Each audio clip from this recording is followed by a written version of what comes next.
നമുക്കൊരുപാട് കാര്യങ്ങൾ ഇനി പഠിക്കാനുണ്ട്. അത് ഉച്ചയ്ക്ക് പറഞ്ഞാൽ ചിലപ്പോൾ ഉറക്കം വരുമേ. അതുകൊണ്ടായിരിക്കാം ഉച്ചയ്ക്ക് നമ്മളൊരു ലൈറ്റ് സെഷനിലൂടെ പോയത്. ഇനി നമ്മൾക്ക് ഇതാണ് ഏറ്റവും നല്ല അറ്റ്മോസ്ഫിയർ. വൈകുന്നേരം സായാഹ്നമായപ്പോൾ വലിയൊരു ജനക്കൂട്ടം അവൻ്റെ അടുത്തേക്ക് വന്നു. അവൻ അവരോട് വചനം പറയാൻ തുടങ്ങി. അങ്ങനെ സായാഹ്നമാണ്, വചനം കേൾക്കാൻ വളരെ നല്ല. ഇപ്പോൾ നിങ്ങൾക്ക് വചനത്തിൻ്റെ ആ മാധുര്യം ആസ്വദിച്ചുകൊണ്ടിരിക്കുകയല്ലേ അല്ലേ? ശരിക്കും വചനം ഇങ്ങനെ കേൾക്കുമ്പോൾ ഒരു ഭയങ്കര മാധുര്യമായിട്ട് തോന്നുന്നില്ലേ? വചനം മാധുര്യമായിട്ട് തോന്നുന്നില്ലേ? അതാണ്. അപ്പോൾ നമ്മൾ ഉച്ചയ്ക്ക് മുമ്പ് പറഞ്ഞ് നിർത്തിയത് ആ യോഹന്നാൻ്റെ സുവിശേഷത്തിൻ്റെ ഒരു പ്രത്യേകത, ഒരു കംപ്ലീറ്റ് ട്രാൻസ്ഫോർമേഷനാണ് അവിടെ. അതാണ് ഈശോ കൊണ്ടുവരുന്നത്. നമ്മളിപ്പോൾ പലരും പറഞ്ഞു ആ ഫിലിം ഈ ഫിലിം ഇതൊന്നും നമ്മൾ നോക്കരുത്. ഏതെങ്കിലും ഒന്നോ രണ്ടോ വചനത്തെ മാത്രം എടുത്തു വെച്ചുകൊണ്ടും നമ്മൾ ചിന്തിക്കരുത്.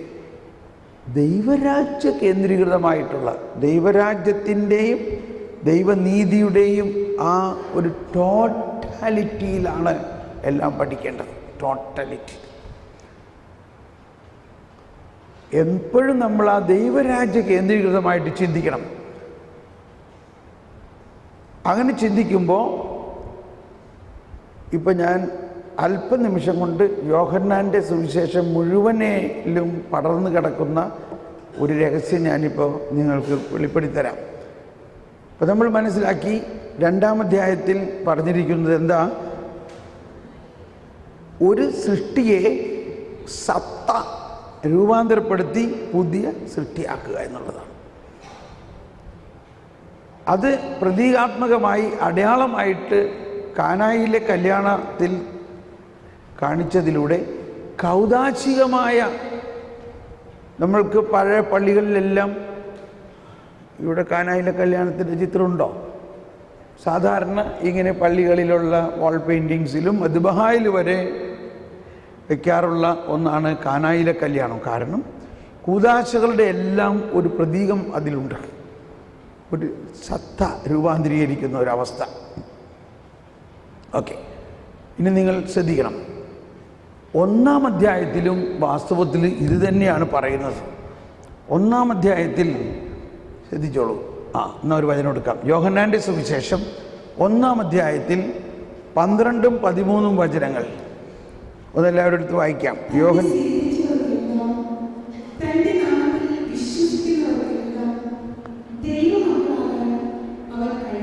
കണ്ടോ?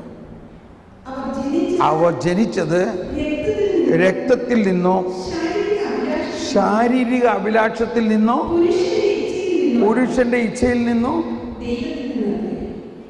ദൈവത്തിൽ നിന്നത്ര. അപ്പൊ ഇത് വീണ്ടും ജനനം എന്നതിൻ്റെ വലിയൊരു കാര്യമാണ് ഇവിടെ പറയുന്നത്. ഈ വീണ്ടും ജനനം തന്നെയാണ് വെള്ളം വീഞ്ഞാക്കിയപ്പോഴും. വെള്ളം വീണ്ടും ജനിച്ചു, ഒരു സൃഷ്ടി എന്തായി ജനിച്ചു. അപ്പോൾ ഈ വീണ്ടും ജനനം എന്ന് പറയുമ്പോൾ പല ഹിന്ദു മിത്തോളജിയിലും ഉള്ള പുനർജന്മം അല്ല, അല്ലെങ്കിൽ റീഇൻകാർണേഷൻ അല്ല, പുതിയ സൃഷ്ടിയാവുക. അതേ സൃഷ്ടി തന്നെ രൂപാന്തരപ്പെട്ട് കംപ്ലീറ്റ് പുതിയതാകുക.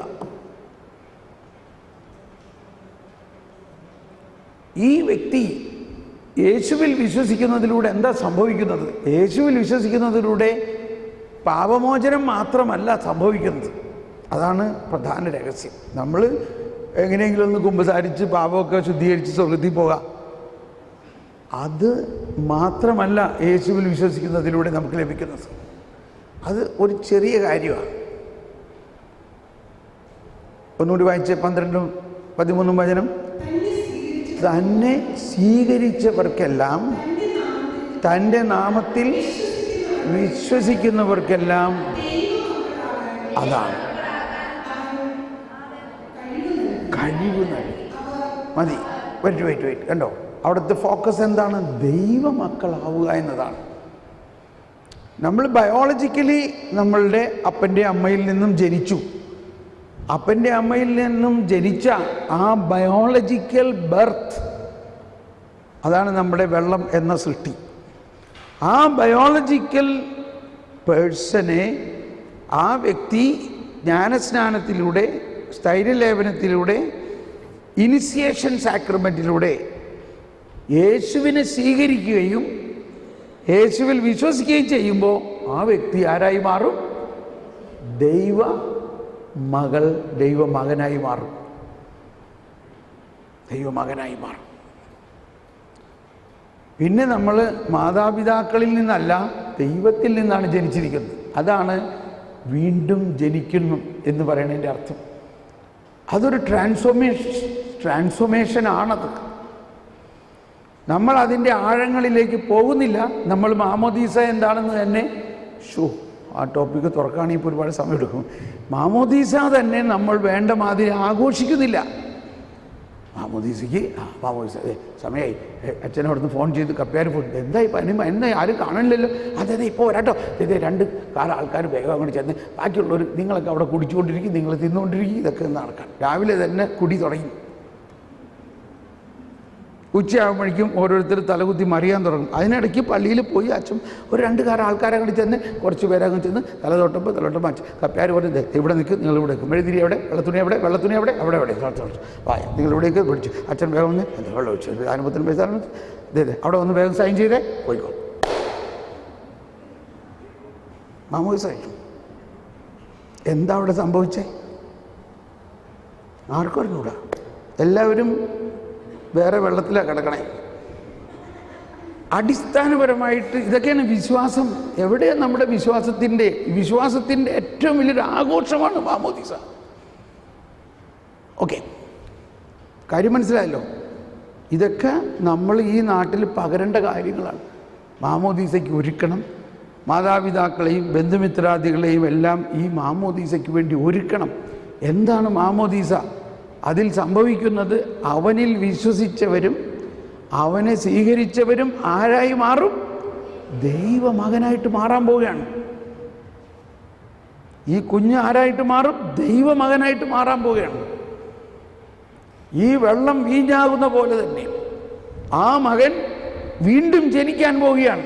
എങ്ങനെ വീണ്ടും ജനിക്കാൻ പോകുന്നു? ഈ മാമോദീസയിലൂടെ. ആ വീണ്ടും ജനനത്തിൽ എന്ത് സംഭവിക്കുന്നു? അവൻ ജനിക്കുന്നത്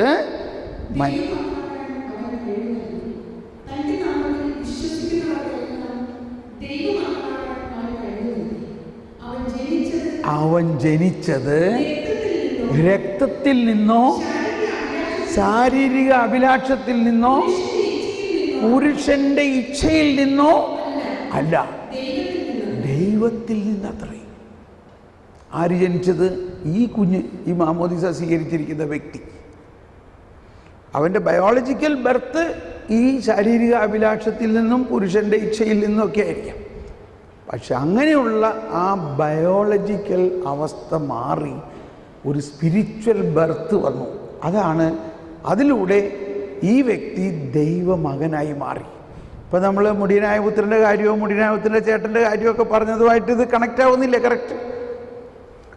അവൻ മുടിയനായ പുത്രൻ്റെ ചേട്ടന് എന്താ മനസ്സിലാകാഞ്ഞത്? അവൻ ദൈവഭവനത്തിലാണെങ്കിലും ദൈവമകനാണെന്നുള്ളത് അറിവില്ല. അപ്പം നമ്മൾക്കുണ്ടാകേണ്ട വലിയൊരർത്ഥം ദൈവമകനാണ് നമ്മൾ. ഇപ്പോൾ വേറൊരു കാര്യം വരികയാണ്. വീണ്ടും ദൈവനീതിയുടെ ഒരു പോയിന്റ് വരികയാണ് കേട്ടോ. അത് നേരത്തെ പറയാൻ വിട്ടുപോയ മാതിരിയാണ് തോന്നണേ. കുറച്ചും കൂടി നിങ്ങൾക്കത് അനുഭവമാകാൻ വേണ്ടിയിട്ട്. നിങ്ങളുടെ ഒരു സഹോദരൻ എന്ന് പറയാം. ഇപ്പോൾ നിങ്ങൾ മക്കളും, സാധാരണ ഞാൻ മാതാപിതാക്കൾ, മക്കൾ, നിങ്ങളുടെ ഒരു സഹോദരൻ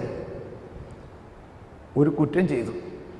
ഭയങ്കര വലിയ ക്രിമിനൽ കുറ്റമാണ് ചെയ്തത്. അവൻ പോലീസ് അറസ്റ്റ് ചെയ്തു. അവന് പോലീസ് അറസ്റ്റ് ചെയ്തു എന്നും പറഞ്ഞുകൊണ്ട് ഫോൺ കിട്ടിക്കഴിഞ്ഞാൽ നിങ്ങൾക്ക് എന്തായിരിക്കും നിങ്ങളുടെ വിചാരം? ചിലവരൊക്കെ ഇവിടെ തലയിട്ട് വീഴുമായിരിക്കും. നിങ്ങളുടെ സഹോദരൻ തെറ്റ് ചെയ്തു പോലീസ് അറസ്റ്റ് ചെയ്ത് അവൻ ജയിലിലാണെന്നുള്ള ഫോൺ കിട്ടിയാൽ നിങ്ങൾക്ക് എന്താ തോന്നുക? ആദ്യം തന്നെ കുറേ കരയൂലേ? അവന്മാരെ നിങ്ങളെന്ത് ചെയ്യും? എനിവേ, ഒരു വിധത്തിൽ പറയുകയാണെങ്കിൽ നമ്മളൊന്നും ചെയ്യാനില്ല. പക്ഷേ നമ്മൾക്ക് ഭയങ്കര പ്രയാസമാവും. ഇനി എന്താണ് പ്രതിവിധി? ഇവനെ എങ്ങനെയെങ്കിലും ജയിലിൽ നിന്ന് പുറത്തെടുക്കാനുള്ള വഴിയാണ്. ഇനിയിപ്പോൾ ഒരു കുടുംബത്തിൻ്റെ പശ്ചാത്തലത്തിൽ അമ്മ കിടന്ന് ഭയങ്കര കരച്ചിലായിരിക്കും. എൻ്റെ ഭാര്യയൊക്കെ ആണെങ്കിൽ പറയാനില്ല, അവിടെ തലചുറ്റി ഉടനെ വീഴും. മകനെ പോലീസ് അറസ്റ്റ് ചെയ്തിട്ട് പോയി നോക്കാം, തലചുറ്റി വീഴും. അമ്മമാർക്ക് ഭയങ്കര അവസാനം, അയ്യോ എൻ്റെ മോനെ പോലീസ് കൊണ്ടുപോയി, അവനെ എങ്ങനെയെങ്കിലും വേഗം കൊണ്ടുവരേ എന്ന് പറഞ്ഞ് ബഹളമൊക്കെ അരച്ചില്ലോ. അപ്പം അപ്പന്മാർ പിന്നെ കുറച്ചും കൂടി ലീഗലാണ്. നിനക്കറിയാമോ അവൻ എന്താ ചെയ്തതെന്ന്? ഭയങ്കര തെറ്റാണ് ചെയ്തത്, അവിടെ കിടക്കട്ടെ കുറച്ച് ദിവസം. ഇങ്ങനെ വേണമെങ്കിൽ പറയാൻ പാടില്ലായിക്കൊന്നുമില്ല അപ്പൻ. അപ്പം അമ്മ വിടും. അമ്മ വിടും, അതൊന്നും പറയാൻ പറ്റില്ല, നിങ്ങൾക്കറിയണോ ഞാനാണ് പ്രസവിച്ചത്, എൻ്റെ മോനെ ഞാനാണ്. കരച്ചിലും ബഹളമായി, ഞാനാണ് നൊന്ത് പ്രസവിച്ചത്, നിങ്ങൾക്കറിയാമോ? ശരി, നിങ്ങളൊന്ന് വേഗം പോലീസ് സ്റ്റേഷനിൽ പോ. ഓക്കെ, എങ്ങനെയെങ്കിലും അവനെ ഇറക്കിക്കൊണ്ട് വരണ്ടേ. അവൻ വലിയ തെറ്റാണെന്ന് ചെയ്തത്, അതൊന്നും എനിക്കറിയണ്ട, അവൻ എൻ്റെ മോനാണ്. ശരിയാണോ അല്ലയോ? അവിടെ കിടന്ന് കരച്ചിലോട് ബഹളം. അവസാനം അപ്പൻ പോലീസ് സ്റ്റേഷനിൽ ചെന്നപ്പോൾ പോലീസുകാർ പറഞ്ഞു ഭയങ്കര വലിയ തെറ്റാ ചെയ്തത്. പക്ഷേ അപ്പൻ ചോദിച്ചു, എൻ്റെ ഭാര്യ എന്നെ വീട്ടിൽ കയറ്റില്ല, ഞാൻ പിന്നെ കൊണ്ട് ചെന്നില്ല, എന്താ ഒരു വഴി? അതേ, 1,00,000 രൂപ. ഞാൻ പറയാൻ പോണ വാക്ക് ശ്രദ്ധിക്കണം കേട്ടോ. 1,00,000 രൂപ മോചനദ്രവ്യം അടയ്ക്കാമെങ്കിൽ ഇവനെ കൊണ്ടുപോകാം. ആ വാക്ക് എവിടെ നിന്നാണ്? എന്തടയ്ക്കാമെങ്കിൽ? മോചനദ്രവ്യം. അപ്പൻ വീട്ടിൽ വന്നിട്ട് പറഞ്ഞു, അതേ അവനെ പുറത്തെടുക്കാൻ പറ്റും, ഒരു ശിക്ഷയില്ലാണ്ട് അവനെ പുറത്ത് കൊണ്ടുവരാൻ പറ്റും. എന്താ വേഗം ചെയ്യും. പക്ഷേ 1,00,000 രൂപ മോചനദ്രവ്യം അടയ്ക്കണം. എൻ്റെ അടുത്ത് ഇപ്പോൾ കാശൊന്നുമില്ല.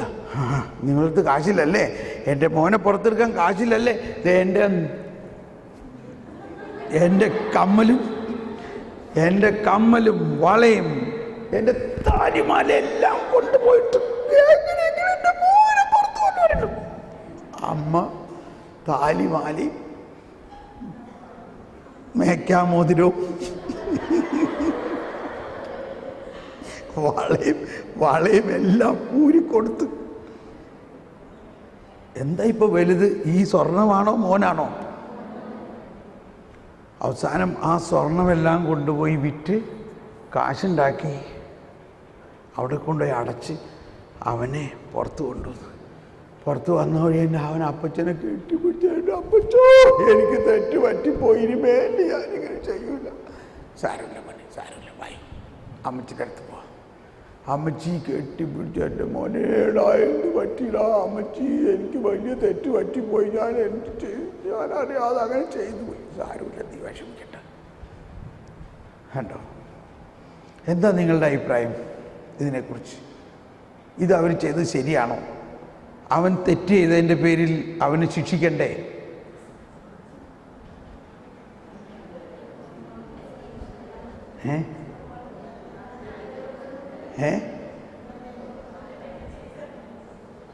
അതാണ്. എന്നിട്ടും വിടണില്ല. തെറ്റ് തിരിച്ചറിയിക്കണവരെ അവന് ജയിലിൽ കിടക്കണമായിരുന്നില്ലേ? അപ്പോൾ ഇതാണ് കാര്യം. എന്താണ് അവിടുത്തെ കാര്യം? അവൻ മകനാണ്, അവനെൻ്റെ മകനാണ്,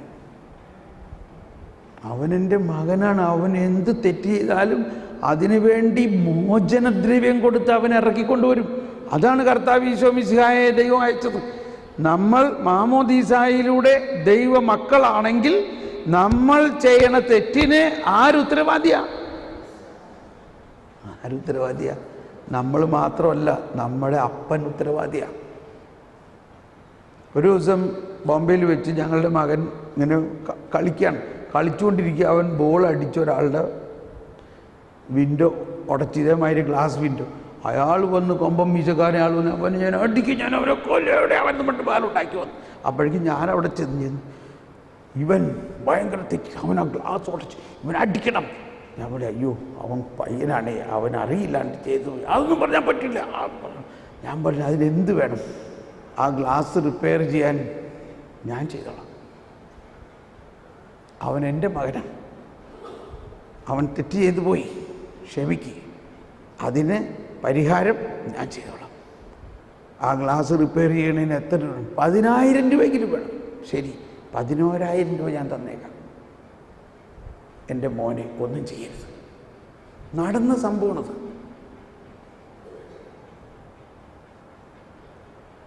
അതാണ് മകനായാലുള്ള കാര്യം.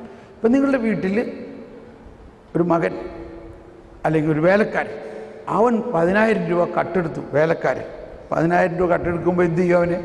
അവനെ പറഞ്ഞു വിട്ടു. ഡിസ്മിസ്ഡ്. കള്ളനാണ് അവൻ.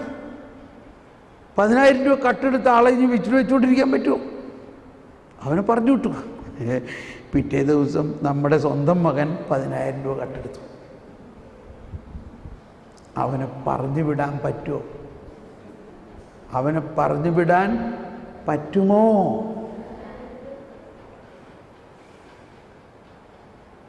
അതാണ് മകൻ മകൾ എന്നുള്ള കോൺസെപ്റ്റാണ് ക്രിസ്തീയത കൊണ്ടുവരുന്നത്. ഈശോയിൽ വിശ്വസിക്കുന്നതിലൂടെ നമുക്ക് കിട്ടുന്നത് അവനിൽ വിശ്വസിച്ചവരും അവനെ സ്വീകരിച്ചവരും ആരായി? ദൈവമക്കളായി. ഇപ്പം നമ്മൾ ഇവിടെ ഇരിക്കുന്ന കാൻഡിഡേറ്റ്സ്, ഈ കുട്ടികളെല്ലാം നമ്മുടെ മക്കളാണെന്ന് അങ്ങ് വിശ്വസിച്ചു, അങ്ങനെ അങ്ങ് സ്വീകരിക്കുകയാണെങ്കിൽ അവരെന്ത് തെറ്റ് ചെയ്താലും നമ്മൾ പറയും സാരമില്ല മോളെ, അത് കുറച്ച് ദിവസം കഴിയുമ്പോൾ ശരിയാവും. ഇതൊക്കെ എല്ലാവർക്കും ഉള്ളതാണ്. ഞങ്ങളും സിസ്റ്ററൊക്കെ ആകാൻ തുടങ്ങിയപ്പോൾ ഇങ്ങനെയൊക്കെ ആയിരുന്നു, അത് കഴിഞ്ഞ് ഞങ്ങൾ സാവധാനം ശരിയായി. അതുകൊണ്ട് മക്കൾ പേടിക്കണ്ട. മനസ്സിലാവുന്നുണ്ടോ? അവർ മക്കളായിട്ട് നമ്മൾ സ്വീകരിക്കുമ്പോൾ.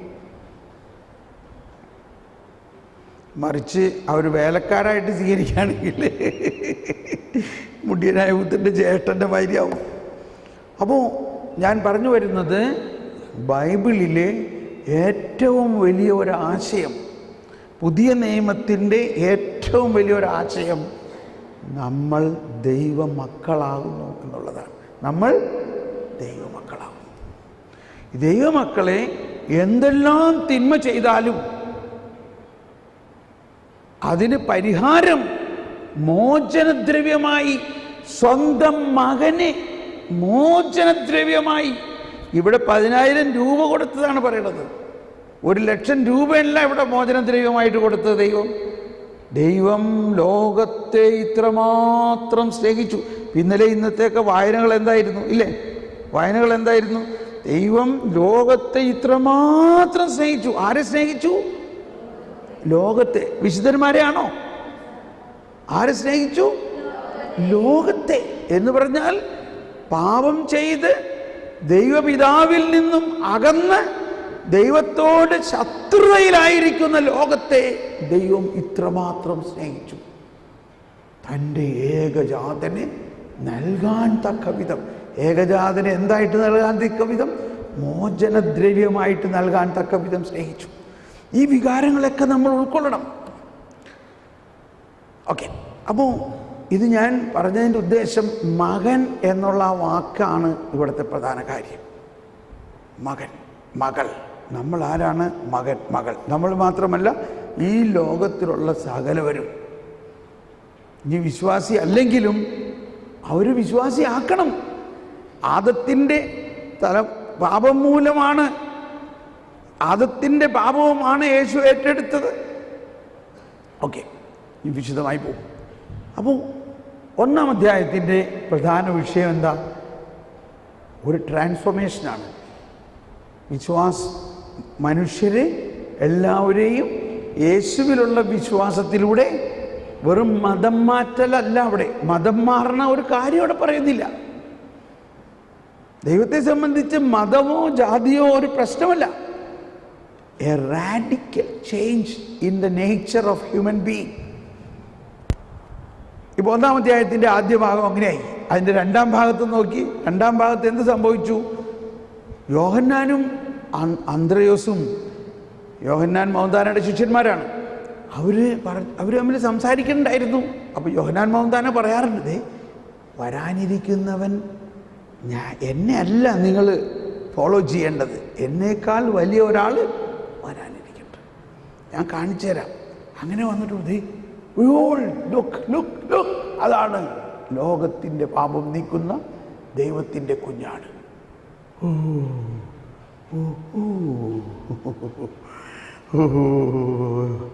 അന്ന് രാത്രി യോഹന്നാനും അന്ത്രയോസും യോഹന്നാൻ മാമന്താനോട് പറഞ്ഞു, അതെ നാളെ ഞാൻ അദ്ദേഹത്തിനെ പോയി ഒന്ന് കണ്ടോട്ടെ. പിന്നെ കണ്ടോ, കണ്ടിട്ട് ഞാൻ അവരുടെ കൂടെ ഒന്ന് രാത്രി തങ്ങിക്കോട്ടെ. തങ്ങിക്കോടാ മോനെ, ഞാൻ കുറയണം, അവൻ വളരണം. അപ്പോൾ ഇവർ യോഹന്നാൻ്റെ ശിഷ്യന്മാരായിരുന്നു. പിറ്റേ ദിവസം എന്നിട്ട് സ്നാപക യോഹന്നാൻ കാണിച്ചു കൊടുത്തതേ അതാണ്, പോയിക്കോ, നിങ്ങൾ വേഗം പോയിക്കോ, അവൻ്റെ കൂടെ പോയിക്കോ. അങ്ങനെ ഇവർ രണ്ടുപേരും ഓടാൻ തുടങ്ങി. ഈശോ നല്ല പൊക്കമുള്ളതാണ്. ഈശോ അങ്ങോട്ട് നീട്ടി നടക്കാൻ തുടങ്ങി. ഇവർ പുറകെ ഓടാൻ തുടങ്ങി. പെട്ടെന്ന് ഈശോ തിരിഞ്ഞ് ചോദിച്ചു, നിങ്ങൾ എന്താണ് ആഗ്രഹിക്കുന്നത്? നിങ്ങൾ എന്താ ആഗ്രഹിക്കുന്നത്? നിങ്ങൾ ആരെയാ അന്വേഷിക്കുന്നേ?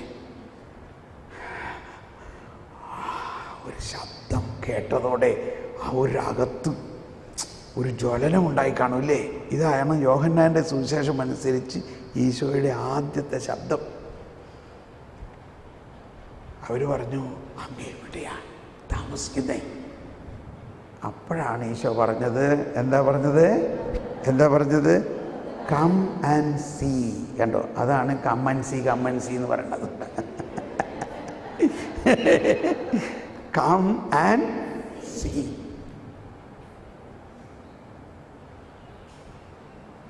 ഇപ്പം മനസ്സിലായ എവിടെ നിന്നാണ് കം ആൻഡ് സീ വന്നതെന്ന്? Come and see. ഭയങ്കര രസം. ദൈവമേ, അത് ഇത്തിരി വിശദമായി പോവാണ്. ഞാൻ ഇത്രയും നീട്ടിപ്പോകുമെന്ന് വിചാരിച്ചില്ല, എങ്കിലും വളരെ രസമാണത് ഒന്ന് മനസ്സിലാക്കാൻ. ഇവർ രണ്ടുപേരും രണ്ട് സ്കൂൾ ഓഫ് സ്പിരിച്വാലിറ്റിയാണ്. യോഹന്നാൻ അവിടെ വന്നിട്ട് പിന്നെ അവിടുന്ന് പോണില്ല, ഈശോയോട് ഒട്ടി അവിടേക്ക് ഇരുന്നു. That is A contemplative spirituality. മനസ്സിലായ? ഈ യോഹന്നാൻ്റെ അനുഭവം അതാണ്. എന്നാൽ അതേ സമയത്ത് അന്ത്രയോസിന് അവിടെ ഇരിക്കാൻ പറ്റണില്ല. അന്ത്രയോസ് പറഞ്ഞു, എനിക്ക് ഉടനെ പോയിട്ട് പറയണം, ഇത് 4 ആളോട് പറയണം, എൻ്റെ സഹോദരൻ പത്രോസിനോട് പറയണം. അവനിരിക്കാൻ പറ്റണില്ല. കണ്ടോ, ഒരാൾക്ക് ഈശോയെ അനുഭവിച്ചപ്പോൾ 2 അനുഭവമാണ് ഒരേ സമയത്ത്. 2 നല്ല അനുഭവമാണ്. ഒരാൾക്ക് അവിടെ നിന്ന് പോകാൻ തോന്നണില്ല, ഒരാൾക്ക് അവിടെ ഇരിക്കാൻ തോന്നണില്ല. അതാണ് to spirituality spring out. Actually ഒന്ന് മറ്റൊന്നിന് കോംപ്ലിമെൻ്റ് ചെയ്യാണ്. വിത്തൗട്ട്, ഇപ്പം നമ്മൾ ഫ്രാൻസിസും ക്ലാരയെക്കുറിച്ച് എന്താ പറയാറുള്ളതല്ല, ക്ലാരയുടെ ആ കോണ്ടംപ്ലേറ്റീവ് സ്പിരിച്വാലിറ്റി ആണ് ഫ്രാൻസിസിന് ലോകം മുഴുവൻ ഓടി നടക്കാനുള്ള ശക്തി കൊടുത്തത്. അതാണ് contemplation and action. Mary and Martha Mother Teresa congregation തുടങ്ങി കഴിഞ്ഞപ്പോൾ എന്ത് ചെയ്തു എന്നറിയാമോ? അവരതിൻ്റെ ഉള്ളിൽ തന്നെ ഒരു കോണ്ടംപ്ലേറ്റീവ് കോൺഗ്രിഗേഷൻ തുടങ്ങി. അധികം ആളുകൾക്ക് അറിഞ്ഞൂടാ അതിനെക്കുറിച്ച്. ഞാൻ കോണ്ടംപ്ലേറ്റീവ് സിസ്റ്റേഴ്സിനെ ഒരുപാട് ധ്യാനിപ്പിച്ചിട്ടുള്ള മദർ തെരേസയുടെ 20 ഹൗസുകളുണ്ട്, 220-ലധികം സിസ്റ്റേഴ്സ് ഉണ്ട് അവർക്ക്. Contemplative wing. ആ കോണ്ടംപ്ലേറ്റീവ് വിങ് ആണ് ഈ ആക്റ്റീവിൻ്റെ ശക്തി മുഴുവനും. വാസ്തവത്തിൽ ഭയങ്കര ട്രിക്കാത്. അപ്പോൾ ഇവിടെ തന്നെ ഈ മേരി ആൻഡ് മാർത്ത ഫിനോമിന ഇവിടെ തന്നെ ആരംഭിച്ചു ഈശോ. അപ്പോൾ യോഹന്നാൻ അവിടെ തന്നെ ഒട്ടിയിരുന്നു. അന്ത്രയോസ് ഉടനെ പോയിട്ട് ഓടി ചെന്നിട്ട് കടപ്പുറത്ത് ചെന്നിട്ട്, ശെമയോനേ, ഞങ്ങൾ മിശിഹായെ കണ്ടു.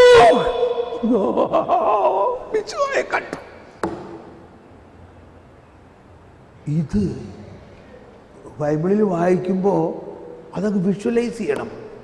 ഞാനൊരു അനിമേഷൻ ഫിലിം സീരീസ് ഉണ്ടാക്കിയിട്ടുണ്ട്, ജീസസ് വണ്ടർ എന്നൊക്കെ പറഞ്ഞിട്ട്. നിങ്ങൾ ഷാലോം ടെലിവിഷനിൽ കാണും, അല്ലെങ്കിൽ ഇൻ്റർനെറ്റിലൊക്കെ ഉണ്ട്. അതിനകത്ത് ഇത് മനോഹരമായി അവതരിപ്പിച്ചിട്ടുണ്ട്. അപ്പോൾ കടലിൽ ഉണ്ടായിരുന്ന കടലിലേക്ക് ഉച്ചത്തിൽ വിളിക്കുകയാണ്, ഓ ഞങ്ങൾ മിശിഹായെ കണ്ടു. പത്രോസ് ഉടനെ മിശിഹായെ കണ്ടു. പത്രോസ് ഉടനെ വള്ളം വേഗം വേഗം തുഴഞ്ഞുകൊണ്ടിരുന്ന് കരയ്ക്ക് വന്നു. എവിടെ കണ്ടു? ആരാണത്? വാ, ഞാൻ കാണിച്ചു തരാം. അപ്പോൾ ഒരു ക്വസ്റ്റ്യൻ ഇതാണ്. ഞാനൊരിക്കൽ ഒരു ബിഷപ്പ് എൻ്റെ ആ ധ്യാനത്തിൽ ഇത് പറഞ്ഞു കേട്ടിട്ട് വന്ന് പുള്ളിയുടെ ഷെയറിംഗ് ആയിരുന്നു. പുള്ളി ഷെയർ ചെയ്യണടുത്ത് പറയാണ്, ഞാനത് കേട്ടപ്പോൾ ആ ബിഷപ്പ് പറയാണ്, ഞാനത് കേട്ടപ്പോൾ എൻ്റെ ഹൃദയത്തിലൊരു ചോദ്യം, എനിക്കങ്ങനെ പറയാൻ പറ്റുമോ? എനിക്കങ്ങനെ പറയാൻ പറ്റുമോ? ഇതാണൊരു പോയിന്റ്. നിങ്ങൾക്കങ്ങനെ പറയാൻ പറ്റുമോ? പറ്റണം. എനിക്ക് പറയാൻ പറ്റും. ഞാൻ മിശിഹായെ കണ്ടു. അതാണ് യോഹന്നാൻ്റെ സുവിശേഷത്തിലെ ആ ആദ്യത്തെ അധ്യായത്തിലൊരു പോയിന്റ്. ഇപ്പോൾ നമ്മൾ ആ ട്രാൻസ്ഫോർമേഷൻ്റെ കാര്യമാണ് നമ്മൾ പറഞ്ഞു വന്നത്. ഈ യോഹന്നാനും അന്ത്രയോസും ട്രാൻസ്ഫോം ആയോ ഇല്ലയോ? കംപ്ലീറ്റ് അവർ മാറി. മിശിഹായെ കണ്ടതോടെ അവരിൽ വെള്ളം വീഞ്ഞായി. അത് കഴിഞ്ഞ് അപ്പോൾ പത്രോസ് വന്നു, കണ്ടോ, മൂന്നാമത്തെ അപ്പസ്തോലൻ. അത് കഴിഞ്ഞപ്പോൾ ഫിലിപ്പോസ് വന്നേക്കിടും. ഫിലിപ്പോസ് പറയാണേ, മോശയുടെ ഗ്രന്ഥങ്ങളിലും പ്രവാചക ഗ്രന്ഥങ്ങളിലും ആരെക്കുറിച്ച് പറഞ്ഞിരിക്കുന്നുവോ അവനെ നമ്മൾ കണ്ടു. ചേട്ടാ, ഇത് ഇവനെങ്ങനെ മനസ്സിലായി? ഇതൊക്കെ വലിയ കാര്യമാണ്. അത് കഴിഞ്ഞപ്പോൾ നഥാനിയേലിനോട് പറഞ്ഞു, നീ അത്തിമരത്തിൻ്റെ ചുവട്ടിലിരുന്നപ്പോഴേ ഞാൻ നിന്നെ കണ്ടു. അപ്പോൾ ഈ അത്തിമരം എന്നൊക്കെ പറഞ്ഞാലുണ്ടല്ലോ, അപ്പം നമ്മൾ ഈ പാവം അത്തിമരത്തിനെ പറ്റി എന്തെല്ലാം പ്രസംഗങ്ങളാണ് കേട്ടേക്കണതില്ലേ? അത്തിമരത്തിനെ ശപിച്ചു, അതേമാതിരി നിങ്ങളെ ശപിക്കൂ എന്നൊക്കെ കേട്ടു. ഈ അത്തിമരം നിയമത്തിൻ്റെ സിംബിളാണ്. നിയമം. യഹൂദര് തോറ പഠിക്കുന്നത് അത്തിമരത്തിൻ്റെ ചുവട്ടിലിരുന്നിട്ടാണ്. അത്തിമരം നിങ്ങൾ കണ്ടിട്ടുണ്ടോ? കാണേണ്ടതാണ്. ഒരു മുറം പോലെയാണ് അതിൻ്റെ ഇല. അങ്ങനെ പന്തലിച്ചു കഴിഞ്ഞാൽ ഭയങ്കര നല്ല ഒരു പന്തലിട്ട് താഴെ നല്ല ഛായ, നല്ല തണലാണ് അത്തിമരത്തിൻ്റെ. അതാണ് ആദവും ഹവ്വയും നിയമം ലംഘിച്ചപ്പോൾ നിയമത്തിൻ്റെ ചിഹ്നമായ ഈ അത്തി മരത്തിൻ്റെ വസ്ത്രം ഉണ്ടാക്കി. അത് ഈശോ മാറ്റി, അല്ലെങ്കിൽ ദൈവം അത് മാറ്റി കരുണയുടെ വസ്ത്രം കൊടുത്തു. ഓക്കെ. അപ്പോൾ ഇവിടെ അത്തിമരത്തിൻ്റെ ചുവട്ടിലിരുന്നപ്പോൾ ഈ നഥാനിയേലിനെ എങ്ങനെയാണ് കണ്ടു എന്ന് പറയണത്? ഒരു പക്ഷേ നഥാനിയേൽ അത് കഴിഞ്ഞിട്ട് ഈശോ പറയുന്നുണ്ട്, നീ ഇതിനേക്കാളും വലുത് കാണും, മാലാഖമാർ ഗോണിയിൽ കയറി ഇറങ്ങണതൊക്കെ കാണും. ഒരുപക്ഷേ നഥാനിയേൽ അത്തിമരത്തിൻ്റെ ചുവട്ടിലിരുന്ന് പഴയ നിയമത്തിലെ യാക്കോബിൻ്റെ ഗോണിയെക്കുറിച്ചായിരിക്കും പഠിച്ചുകൊണ്ടിരുന്നത്, ഇല്ലേ? യാക്കോബിൻ്റെ ഗോണിയെക്കുറിച്ച് പഠിച്ചുകൊണ്ടിരുന്നപ്പോൾ നഥാനിയേലിന് മനസ്സിലായി, ഈ ഗോണി സ്വർഗവും ഭൂമിയും തമ്മിൽ ബന്ധപ്പെടുത്തുന്ന ഈ ഗോണി എന്താ? ഗോണിയുടെ അർത്ഥം ആ ഗോണി കർത്താവ് ഈശോ മിശിഹായായിരിക്കും, വരാനിരിക്കുന്ന മിശിഹായായിരിക്കും. ആ ഗോണി സ്വർഗത്തിൽ നിന്നിറങ്ങി ഭൂമിയിലേക്ക് വന്ന് ഭൂമിയും സ്വർഗവുമായിട്ട് ബന്ധപ്പെടുത്തുന്ന ഗോണിയാണ് ഈശോ മിശിഹ. അതവന് മനസ്സിലായി. അവിടെ അത്തിമരത്തിൻ്റെ ചുവട്ടിലിരുന്ന് പഠിക്കണ നേരത്ത് മനസ്സിലായത്. എങ്ങനെ മനസ്സിലായി? ഈശോ അവനെ വെളിപ്പെടുത്തി കൊടുത്തു കാണും. അതാണ് ഈശോ പറഞ്ഞത്, നീ അത്തിമരത്തിൻ്റെ ചുവട്ടിലിരുന്നപ്പോഴേ ഞാൻ നിന്നെ കണ്ടു. നീ അതിനേക്കാൾ വലുത് കാണും എന്ന് പറയണതിൻ്റെ അർത്ഥം അതാണ്. ഓക്കെ. ഇപ്പോൾ നഥാനിയേൽ, ഫിലിപ്പോസ്, അന്ത്രയോസ്, പത്രോസ്, യോഹന്നാൻ, 5 അപ്പസ്തോലന്മാർ ഈ 1-ാം അധ്യായത്തിൽ വെള്ളം വീഞ്ഞായോ? അവരുടെ പഴയ വ്യക്തിത്വത്തിൽ നിന്ന് അവർ പൂർണ്ണമായി ഒരു പുതിയ വ്യക്തിത്വത്തിലേക്ക് വന്നോ? അതാണ് എ ട്രാൻസ്ഫോർമേഷൻ, ഒരു വീണ്ടും ജനനം. ഇനി 2-ാം അധ്യായത്തിൽ നമ്മൾ പറഞ്ഞല്ലോ, 2-ാം അധ്യായം എന്ന് പറഞ്ഞാൽ ഇതാണ്. ഈ 2-ാം അധ്യായം കഴിഞ്ഞിട്ടാണല്ലോ 3-ാം അധ്യായം. 3-ാം അധ്യായത്തിൻ്റെ ആദ്യം നിക്കോദേമോസ് ഈശോൻ്റെ അടുത്ത് വന്നിട്ട് പറയാണ്, ദൈവം കൂടെ ഇല്ലെങ്കിൽ നീ ഈ ചെയ്യുന്ന മാതിരിയുള്ള അടയാളങ്ങൾ ആർക്കും ചെയ്യാൻ പറ്റില്ല. അപ്പോൾ ഏത് അടയാളത്തെക്കുറിച്ചാണ് നിക്കോദേമോസ് പറയണേ? കാനായിലെ കല്യാണത്തെക്കുറിച്ചല്ലേ? അല്ലേ? കാരണം 2 കഴിഞ്ഞിട്ട് നേരെ 3. അപ്പോൾ കാനായിലെ കല്യാണത്തിന് ഇവൻ നിക്കോദേമോസ് അവിടെ ഉണ്ടായിരുന്നിരിക്കാം. ദൈവം കൂടെ ഇല്ലെങ്കിൽ. അപ്പോൾ നിക്കോദേമോസ് ആണ് ഇസ്രായേലിലെ ഏറ്റവും വലിയ പ്രബോധകൻ, ഗുരു. നിയമം എല്ലാം അക്ഷരം പ്രതി അറിയാവുന്നവനും നിയമം കൃത്യമായിട്ട് അനുസരിക്കുന്നവനും കറതീർന്ന ഒരാളാണ്. ആ നിക്കോദേമോസിനോട് ഈശോ എന്തു പറഞ്ഞു? അയ്യോ, കുട്ടികൾ ഇവിടുന്ന് ഉറങ്ങാൻ തുടങ്ങിയോ? മക്കളെ ഉറങ്ങിക്കോ, കുറച്ചേരം ഉറങ്ങിക്കോ. എന്താണ് പറഞ്ഞത്? വീണ്ടും ജനിക്കുന്നില്ലെങ്കിൽ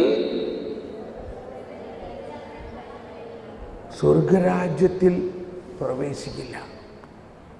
കണ്ടോ?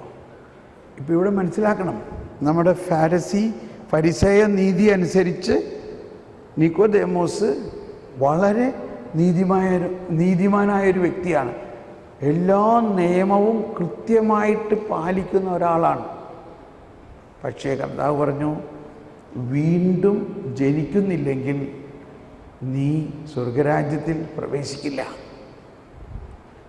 നിക്കോദേമോസ് പറഞ്ഞു, ഇതെന്തീ പറയണേ? ഞാൻ ഈ വയസ്സായ ആൾ വീണ്ടും ജനിക്കണം? നിക്കോദേമോസിന് മനസ്സിലായില്ല.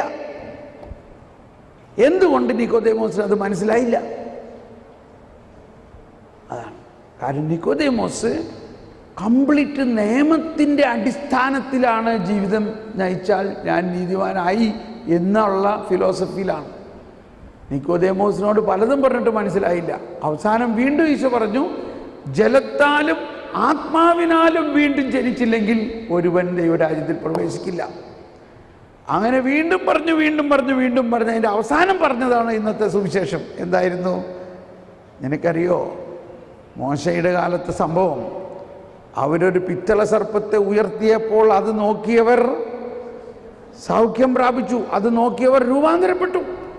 എന്ന പോലെ മനുഷ്യപുത്രൻ ഉയർത്തപ്പെടും, കുരിശിൽ ഉയർത്തപ്പെടും. അപ്പോഴാണ് വീണ്ടും ജനനം ഉണ്ടാവുന്നത്. നിക്കോദേമോസിന് പിന്നീട് മനസ്സിലായി കാണുമായിരിക്കും. അപ്പോൾ ഈ 3-ാം അധ്യായം മുഴുവനും പറയുന്നത് എന്തിനെക്കുറിച്ചാണ്? ഒരു പുതിയ സൃഷ്ടിയാവുന്നതിനെക്കുറിച്ചാണ്. നമ്മൾ യേശുക്രിസ്തുവിലുള്ള വിശ്വാസത്തിലൂടെ ആത്മാവിനാലും ജലത്താലും പുതിയ ഒരു സൃഷ്ടിയാവുന്നതിനെക്കുറിച്ചാണ്.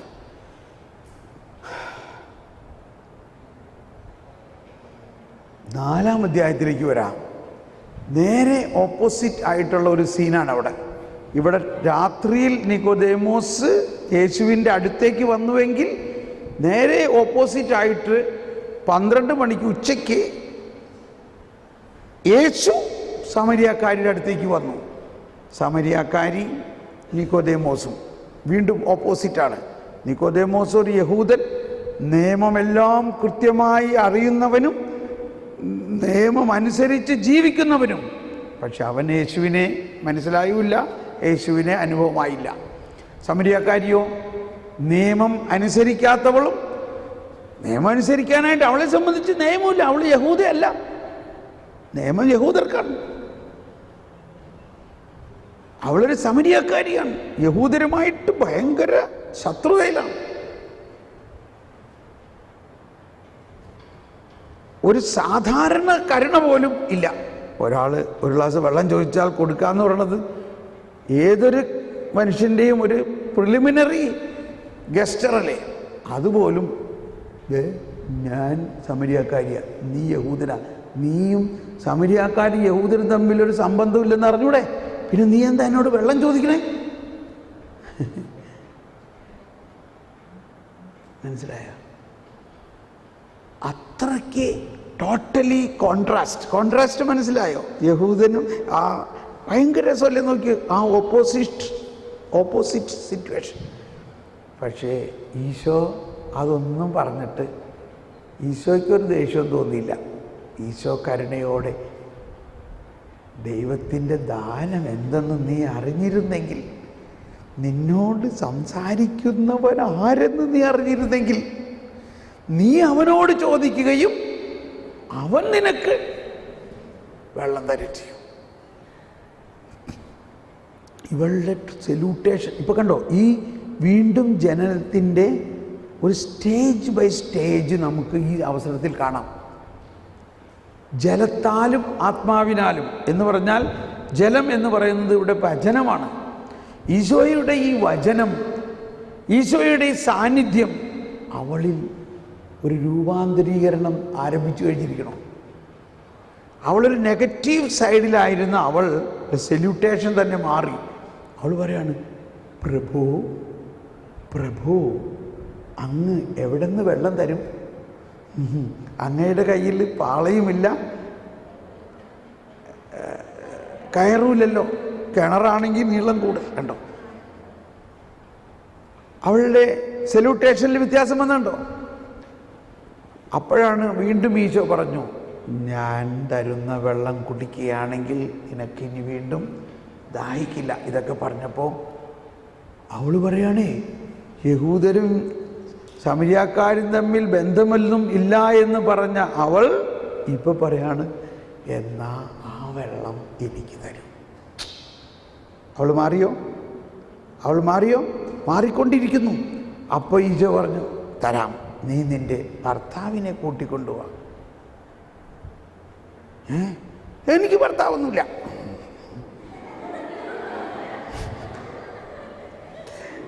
അപ്പോൾ ഈശോ പറഞ്ഞു, നിനക്ക് ഭർത്താവില്ല എന്ന് നീ പറഞ്ഞത് ശരിയാണ്. നിനക്ക് 5 ഭർത്താക്കന്മാരുണ്ടായിരുന്നു, എന്നാൽ ഇപ്പോഴുള്ളവൻ നിന്റെ ഭർത്താവല്ല.